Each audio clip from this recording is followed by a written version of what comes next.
A controversial nightclub is feeling the heat today. A judge says Heat nightclub in Huber Heights must stay closed a little while longer. It's a story we broke this afternoon on Twitter.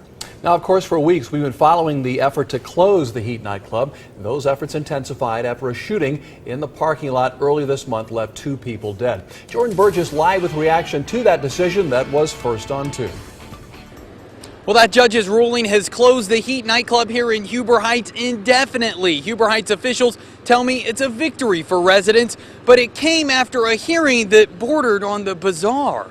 By clear and convincing evidence, the city of Huber Heights has carried its burden of proof. A ruling gives those in Huber Heights the result some have been working years to get. This isn't about closing a business. This isn't about a particular individual, group of people, club, or anything. What it's about is answering to the voice of our community. Neighbors tell us the club is dangerous enough that they stopped going outside on nights it's open. At the hearing, we got a look at what was going on in the club that had those living nearby so frightened. The Heat nightclub is a cancer to Huber Heights. Under questioning by the city's attorney, owner Jessica Kennedy admitted the club was selling bottles of alcohol and giving away free shots, things it wasn't allowed to do. A former security guard told of a time he claims marijuana smoke was so heavy it set off the fire alarm. But some of the most damaging testimony came from employees who said they were told not to call police and let fights get settled outside. I knew that safety was a major factor there, and I didn't want to be a part of it anymore because I feared for my safety.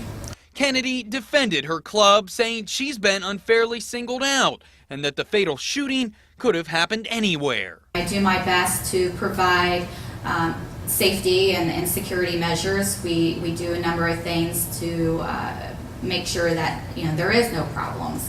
But Judge Mary Wiseman ruled the club was enough of a problem it should be shut down. A later hearing will determine if that closure is permanent. But the hearing today was nearly called off when Kennedy showed up without a lawyer. The odds are not in your favor when it comes to going without a lawyer. But despite the judge's warning, Kennedy asked to go on, even though she could only represent herself and not the corporation, Yak Entertainment, that owns the bar.